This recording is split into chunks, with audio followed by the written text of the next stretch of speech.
Hello friends, स्वागत है आप सभी का आपके अपने YouTube चैनल लर्निंग अड्डा 21 में। और साथियों, मैं हूं संजय सिंह यादव और आज इस वीडियो में हम लोग डिस्कस करने वाले हैं कर्मधारय समास के ऊपर। जैसा कि आप जानते हैं, प्रतियोगी परीक्षा कोई भी हो, जहां बात सामान्य हिंदी की आती है तो निश्चित रूप से वहां पर आपसे जो है समास से संबंधित क्वेश्चन पूछा जाता है। यदि दोस्तों आप इस वीडियो में अंत तक बने रहे तो ये मैं दावा करता हूं कि कर्मधारय समास से संबंधित एक भी क्वेश्चन आपका छूटने वाला नहीं है।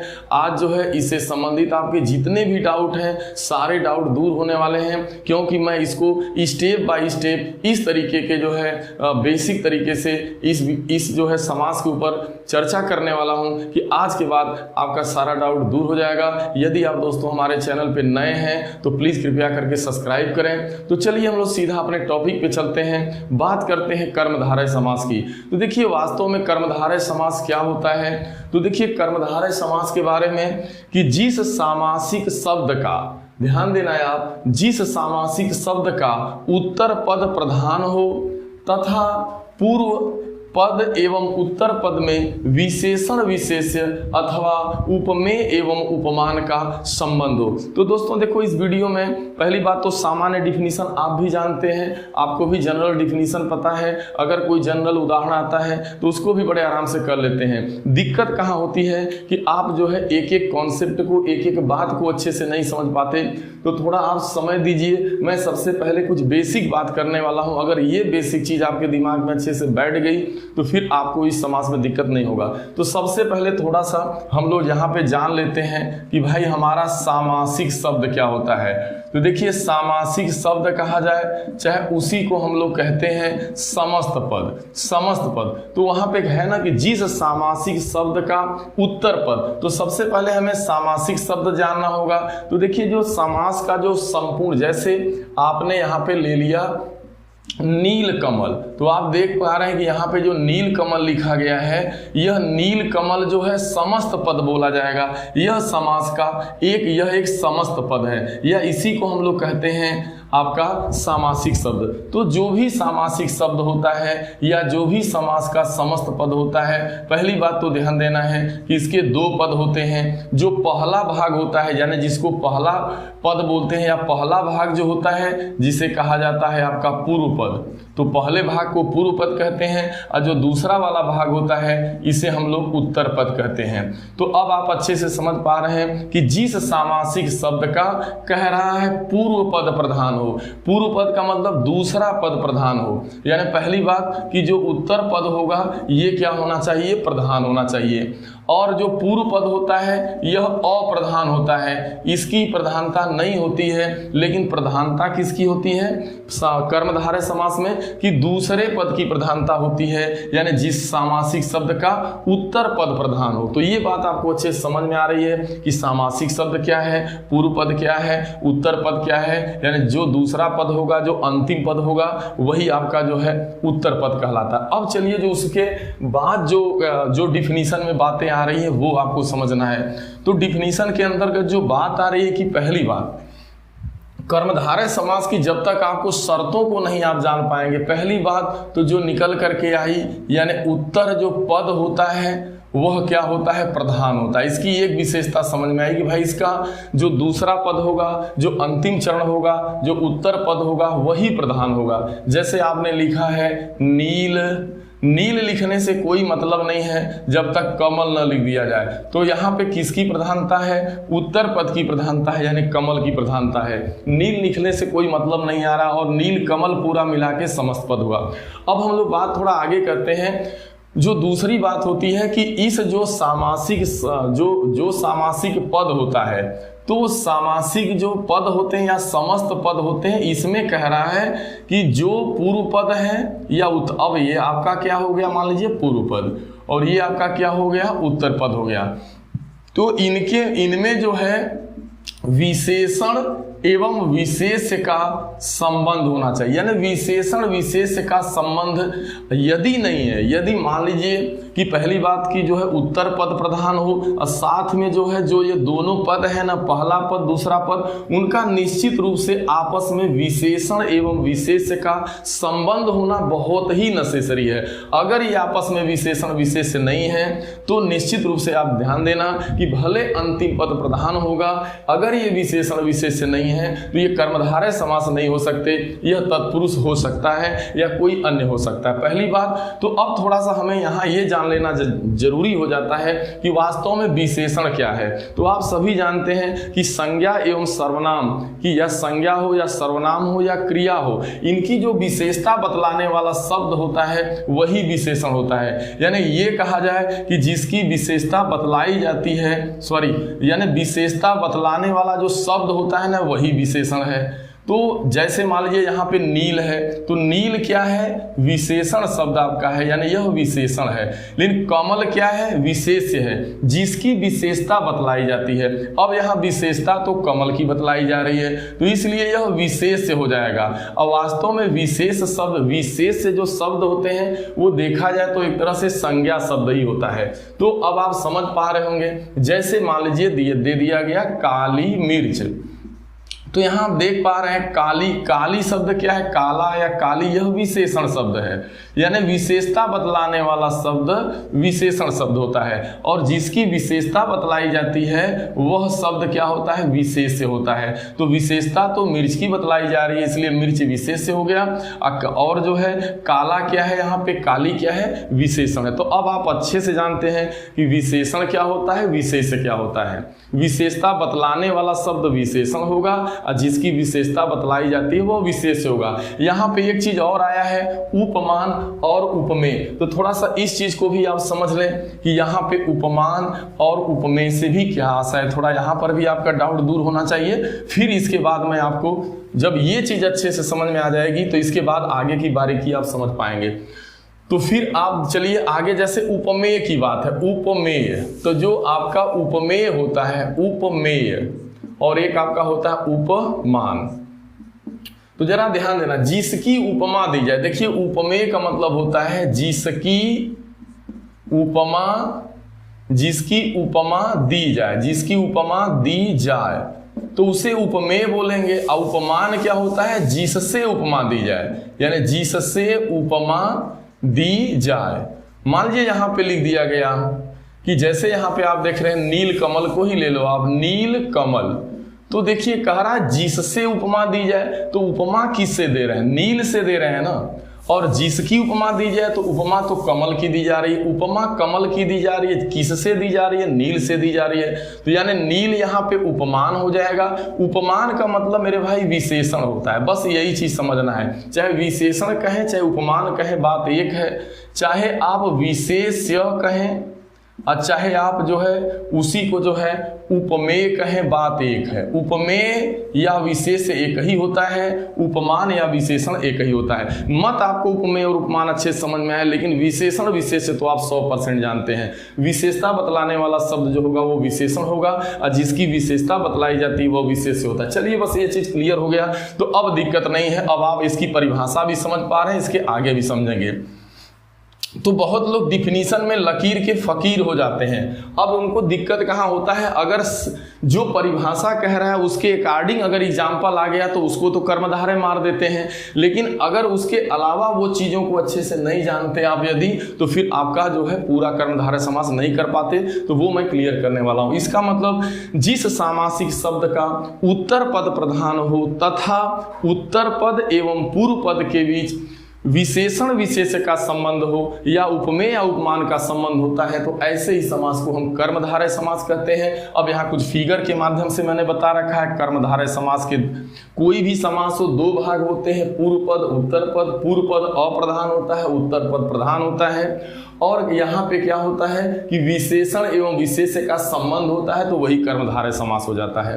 अब बात पहचान की करते हैं, तो पहचान में जब जाते हैं तो जैसे ही विग्रह करने पर दोनों पदों, जैसे ही अगर आपका कर्मधारय समास है तो उसका विग्रह करेंगे तो दोनों पदों के मध्य में है जो या के समान आदि आते हैं। जैसे ही आपने विग्रह किया, जैसे आपका हो गया नील कमल। तो नील कमल यानी आप इसको कह सकते हैं नीला है जो कमल। तो यही बताया गया, इसकी पहचान ये होती है।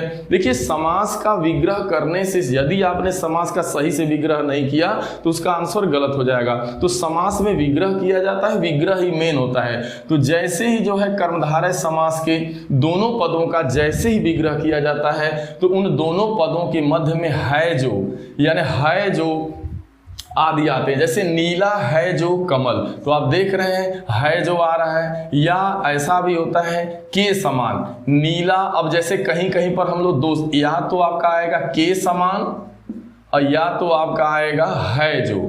तो यहाँ पर है जो का प्रयोग उपयुक्त है। नील कमल का मतलब नीला है जो कमल, ऐसे आ जाता अगर नील गाय, नीला है जो गाय। महाराजा यानी महान है जो राजा, महान है जो राजा। काली मिर्च, काली है जो मिर्च। पीतांबर, पीला है जो वस्त्र। परमेश्वर, परम है जो ईश्वर।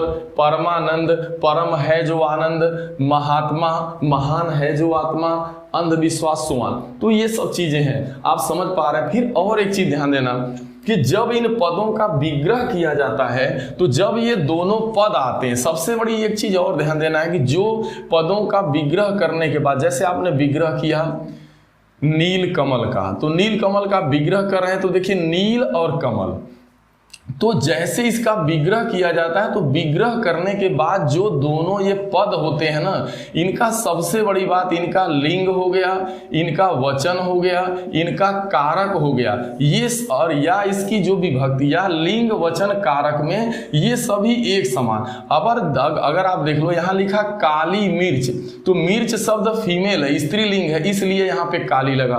तो जो इसका जेंडर होगा वही इसका जेंडर होगा। जो जिस अगर यह एक वचन के रूप में है आपका पूर्व पद, तो उत्तर पद भी एक वचन में ही होता है। तो ये बहुत बड़ी खासियत होती है कर्मधारय समास की। ये जरा समझना है कि ये इनका जो नील और कमल, तो कमल आपका मेल है, उसके हिसाब से यहाँ नील लग गया, नीला है जो कमल। तो जब हम विग्रह करते हैं तो पहली बात है जो या के समान शब्द लग करके आता है, यानी इसी को लगा करके विग्रह करते हैं। और दूसरी बड़ी खासियत है कि विग्रह करने पर दोनों पद एक ही कारक और एक ही विभक्ति के होते हैं, यानी उनमें जो विकार होगा वो सब में समान होगा, यानी लिंग के आधार पे, वचन के आधार पे, कारक के आधार पे। चाहे उत्तर पद, पूर्व पद एवं उत्तर पद दोनों, अगर मेल में है पूर्व पद तो निश्चित रूप से उत्तर पद भी मेल में ही होगा। अगर यह एक वचन है तो निश्चित रूप से यह भी उत्तर पद भी एक वचन में ही विग्रह करने पर आएगा। यदि ऐसा नहीं आ रहा है तो कर्मधारय समास नहीं हो सकता। अब चलो यहाँ तक ये बहुत सारी चीज आप समझ लिए। तो जब परिभाषा के अनुसार लोग लकीर के फकीर क्या बनते हैं, या तो रट लेते हैं या तो फिर लकीर के फकीर हो जाते हैं। वो ये कहते हैं कि यदि पूर्व पद और उत्तर पद इन दोनों में विशेषण विशेष्य का संबंध होता है तो बस वो एक रटी रटाई बात ध्यान में रखते हैं कि अगर हमारा जो है पहला पद विशेषण हो और दूसरा पद यदि विशेष्य होगा तो वही हमारा कर्मधारय समास होगा, इसके सिवा कुछ नहीं होगा। तो वही वो गलत दिमाग में डिफिनीशन बना लेते हैं केवल एक चीज को ध्यान में रख के। नहीं मेरे भाई, यदि पहला पद विशेषण है दूसरा विशेष्य है तो कर्मधारय होगा ही। यदि दूसरा पद यदि इसका उल्टा भी होता है तो भी कर्मधारय होगा। यदि पहला पद आपका विशेष्य हो और दूसरा पद यदि विशेषण हो जाए तो भी कर्मधारय समास होता है। तीसरा, इसीलिए देखिए कर्मधारय समास के 4 भेद होते हैं। लोग डायरेक्ट इतना ही जान करके इसी पे काम करते हैं, दिक्कत इसीलिए होता है क्योंकि उसका भेद नहीं पता। वास्तव में जो कर्मधारय समास होता है उसके 4 भेद होते हैं। एक होता है आपका विशेषण, जिसका उत्तर पद, जिसका पूर्व पद विशेषण हो, जिसका देखिए पहला होता है जिसका पूर्व पद विशेषण हो, जिसका पूर्व पद विशेष्य हो, जिसका पूर्व पद एवं उत्तर पद दोनों। जैसे देखो मैं यहाँ बता रहा हूँ विशेषण विशेष्य। अब दूसरा प्रकार जो होता है विशेष्य पहले आ जाएगा, विशेषण बाद में आ जाएगा। इसका उदाहरण मैं दे रहा हूँ। और तीसरा जो प्रकार होता है जानते हैं क्या होता है, वो दोनों विशेषण विशेषण हो जाएंगे। विशेषण यानी पहला पद भी विशेषण और जो है दूसरा पद भी विशेषण। पहला दूसरा पद का मतलब समझ रहे हैं, पूर्व पद उत्तर पद। और चौथा जो प्रकार होता है वो दोनों विशेष विशेष भी हो सकते हैं, विशेष्य प्लस विशेष्य, इस प्रकार का। जैसे अब मैं एक एक का एग्जाम्पल लेके जब आपको बताऊंगा तो ये बहुत अच्छे से समझ पाएंगे। अगर इस तरीके से आपने इसके भेद को समझ लिया तो फिर दिक्कत नहीं है। तो चलिए, जो पहला प्रकार है, वो जो पहला भेद है कर्मधारय समास का, कि यानी जिस समास का जो पूर्व पद है वह विशेषण हो, लेकिन उसका जो उत्तर पद है वह विशेष होना चाहिए। तो इसकी पहचान ये है कि इसका जो अंतिम पद होता है, दूसरा पद वही प्रधान होता है। पहली बात तो प्रधान अंतिम पद होगा, और दूसरी बात जो कर्मधारय समास की खास रूप से ध्यान रखने वाली है वो ये है कि इनमें विशेषण विशेष का संबंध होना चाहिए। तो अब चलिए, जितना भी आप एग्जाम्पल लिए हो, जैसे आप ले लो नील कमल को ही पहले मैं बता देता हूं। तो देखिए, नील में नीला शब्द क्या है, विशेषण है, यानी जो पहला पद है, यानी जो कहा जाए पूर्व पद है वो विशेषण है, और कमल जो उत्तर पद है वह क्या है, विशेष्य है। क्योंकि विशेषता बतलाई जा रही है कमल की, और है क्या, नीला है, तो विशेषण। अब जितना भी देख रहे हैं, नील कमल, नील शब्द क्या है, विशेषण है। नील गाय, गाय विशेष है, नील क्या है, विशेषण है। महाराजा, महान है जो राजा, तो महान है जो राजा। अब इसमें महान शब्द क्या है, महान शब्द अपने आप में विशेषण है, राजा शब्द क्या है, विशेष है। काली मिर्च, काली विशेषण, ये मिर्च विशेष है। पीतांबर, पीला है जो वस्त्र, पीला शब्द क्या है, विशेषण है। अंबर शब्द क्या है, विशेष है। परमेश्वर, परम है जो ईश्वर, परम शब्द विशेषण है, परम शब्द यहाँ भी विशेषण है। महात्मा, महान है जो आत्मा, महान है जो आत्मा, यानी आप देख पा रहे हैं महान यहाँ पर क्या है, विशेषण है। ऐसे ही दीर्घायु, दीर्घ है जो आयु, दीर्घ है जिसकी आयु, तो दीर्घ आयु का मतलब दीर्घ है जिसकी आयु, तो दीर्घ शब्द क्या है, विशेषण है।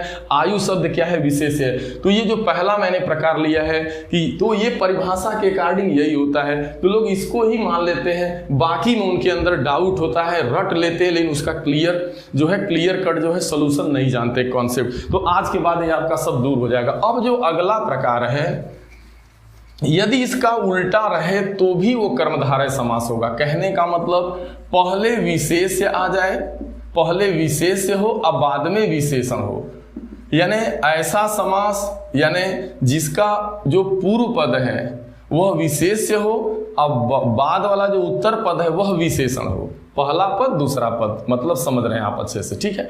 तो इसका एग्जाम्पल आप लेंगे, जैसे मुनिवर, मुनिवर, तो मुनिवर में मुनि शब्द क्या है, मुनियों में है जो वरिष्ठ, मान लीजिए मुनियों में है जो वरिष्ठ, ठीक है। या मुनिवर, तो या मुनिवर का मतलब मुनि अपने आप में जो आगे वाला देख पा रहे हैं यह आपका विशेष्य है, तो पहले विशेष्य आ जा रहा है, अब बाद में क्या आ जा रहा है, इसका विशेषण आ जा रहा है। जैसे देशांतर, देशांतर को कई बार प्रतियोगी परीक्षा में पूछा गया। देखिए देशांतर, तो देशांतर का मतलब देशों में है जो अंतर, यानी देश, मान लीजिए देशों में है जो अंतर, मान लीजिए ऐसा है यार। तो देशों में है जो अंतर, देश शब्द क्या है, देश देखा जाए तो एक तरह से नाउन है, संज्ञा है, यानी यह विशेष है। तो पहले विशेष आ रहा है पहला पद, और दूसरा पद अंतर, यानी यह विशेषण है, विशेषता बतलाने वाला शब्द है विशेषण। तो आप समझ पा रहे हैं। ऐसे है आपका सबसे बड़ा चीज, ये ध्यान दो, ये ज्यादा आपको क्लियर करेगा। पुरुषोत्तम, पुरुषोत्तम पे चलिए। पुरुषोत्तम में जो है कर्मधारय समास होता है, यानी पुरुषों में है जो उत्तम। कहने का मतलब पुरुष क्या है मेरे भाई, जो पुरुष है ना वो आपका जो है क्या है, पुरुष शब्द अपने आप में विशेष्य है, और उत्तम शब्द क्या है आपका, विशेषण है। तो उत्तम विशेषण है, पुरुष विशेष्य है। तो अब आप समझ पाए कि कर्मधारय समास वहां पर भी होगा जहां पे पहला पद जो होगा वो विशेष्य हो और दूसरा पद विशेषण हो। समझ गए होंगे। अब चलिए तीसरा प्रकार पे चलते हैं। जो तीसरा प्रकार है, कॉफी इंपॉर्टेंट, यह भी कई बार आता है, वो है विशेषण विशेषण, यानी जिसका पहला पद भी विशेषण हो और दूसरा पद भी विशेषण हो, मतलब पूर्व पद भी विशेषण, उत्तर पद भी विशेषण आ जाए और अंतिम पद क्या हो, प्रधान हो। कर्मधारय समास की बस दो ही चीज ध्यान में रखना है, जिसका अंतिम पद प्रधान हो, उत्तर पद प्रधान हो और दोनों पदों के बीच जो है विशेषण विशेष्य का संबंध हो, यानी विशेषण विशेष्य का संबंध हो, विशेष्य विशेषण का संबंध हो, विशेषण विशेषण का संबंध हो और विशेष्य विशेष्य का हो। यह चीज परिभाषा में नहीं रहती, इसलिए लोगों को डाउट रहता है, इसलिए मैं इस वीडियो में क्लियर कर रहा हूं। अब चलो जैसे ले लो एग्जाम्पल नील, अब चलो यहां जाओ, नील पीत लिखा है तो नील पीत, अब चलो एक ठो ले लो आप, लाल पीला। अब लाल पीला में कौन सा समास है भाई? तो लाल पीला में कर्मधारय समास है। क्यों? क्योंकि यहां लाल, अब बहुत लोग कर देंगे लाल और पीला, अब पता लगा इसको द्वंद्व कर दिए, गलत कर देंगे। लाल पीला में दोनों, यह भी विशेषण, तो लाल भी विशेषण है, पहला पद विशेषण, पीला दूसरा पद भी विशेषण। तो विशेषण विशेषण होने पर भी कर्मधारय समास होता है, ध्यान देना, ठीक है। लाल पीला। अब इसके बाद शीतोष्ण, कई बार शीतोष्ण को पूछा गया, शीत और उष्ण, शीतोष्ण यानी इसका मतलब होता है शीत और उष्ण। उष्ण का मतलब गर्मी से मतलब होता है उष्ण, शीत उष्ण ठंडा गर्म। तो शीतोष्ण में भी जो है यानी दोनों विशेषण विशेषण है, इसलिए यह भी कर्मधारय समास है। इस तरह से भला बुरा, भला और बुरा जो होता है तो भला और बुरा नहीं होता है, भला बुरा में आपका कर्मधारय समास है। क्यों? क्योंकि भला भी विशेषण है और बुरा भी विशेषण है। तो विशेषण विशेषण होने पर पहली बात देखो, भला लिखने से कोई मतलब नहीं, लेकिन बुरा लिख देने से पूरी बात क्लियर हो जाए। तो जिसका अंतिम पद प्रधान हो और दोनों आपस में विशेषण विशेषण हो तो भी हो जाएगा। तो इस तरीके से नील पीत, शीतोष्ण, लाल पीला, भला बुरा, सुन अनसुनी, सुना अनसुना, सुना या सुन अनसुनी, मोटा ताजा, हष्ट पुष्ट, हरा भरा। यानी आप देख पा रहे हैं मोटा ताजा, मोटा ताजा, हष्ट पुष्ट, ये हष्ट पुष्ट भी, और हरा भरा जो आप देख पा रहे हैं ये हरा भरा, यह भी। क्योंकि जिसका अंतिम, अगर हरा आपने लिख दिया भरा नहीं लिखा तो कोई मतलब नहीं है। तो जिसका उत्तर पद प्रधान हो जाए और दोनों में क्या हो, ये जो दोनों पद हैं अगर विशेषण विशेषण है तो भी कर्मधारय समास होगा। तो अब आप अच्छे से समझ पा रहे हैं कि विशेषण विशेष्य होने पर ही कर्मधारय समास नहीं होता, बल्कि यदि दोनों पद विशेषण विशेषण है तो भी कर्मधारय समास होगा। अब लास्ट बचता है जब दोनों पद जो है विशेष्य विशेष्य हो, पहला भी विशेष्य और दूसरा पद भी विशेष्य हो, तो भी यहां पर आपका जो है कौन सा समास होता है? कर्मधारय समास होता है, बशर्ते अंतिम पद प्रधान होना चाहिए। दो ही शर्त याद रखना है, अंतिम पद प्रधान हो और या तो विशेषण विशेष से संबंध होना चाहिए, विशेषण विशेषण हो, विशेष विशेष्य हो, और आप देख पा रहे हैं विशेष्य विशेषण हो, ठीक है। तो इसका जो एग्जाम्पल है आप देख रहे हैं चरण कमल। तो चरण कमल जो आप देखते हैं यह कर्मधारय समास है, यानी चरण कमल या मुख कमल, यानी मुख के समान या मुख कमल हो गया। तो मुख कमल देख रहे हैं, चरण भी आपका विशेष ही है, चरण भी देखा जाए तो संज्ञा पद है, विशेषण विशेष ही है, कमल भी विशेष ही है, मुख भी विशेष है, कमल भी विशेष है, यानी यहाँ दोनों पहला पद एवं दूसरा पद दोनों विशेष विशेष हैं तो भी कर्मधारय समास होगा। ऐसे ही देखिए भव सागर, भव सागर, तो भव भी अपने आप में क्या है? भव माने संसार, सागर, तो भव शब्द भी विशेष है, सागर शब्द भी विशेष है, इसलिए भव सागर कर्मधारय समास होगा। विद्या धन, विद्या के समान धन, यानी मान लीजिए विद्या धन है या विद्या है जो धन, यानी विद्या है या विद्या के समान धन, विद्या धन, तो विद्या भी क्या है? विशेष्य है, और धन भी क्या है? विशेष्य है। तो यहाँ पे दोनों विशेष हैं। चंद्रमुख, या आ गया चंद्र मुख, चंद्र है जिसका मुख, ध्यान दें, सॉरी चंद्र है जिसका लगा देंगे तो चंद्र है जो मुख, चंद्र मुख का विग्रह करेंगे तो लिखेंगे चंद्र है जो मुख।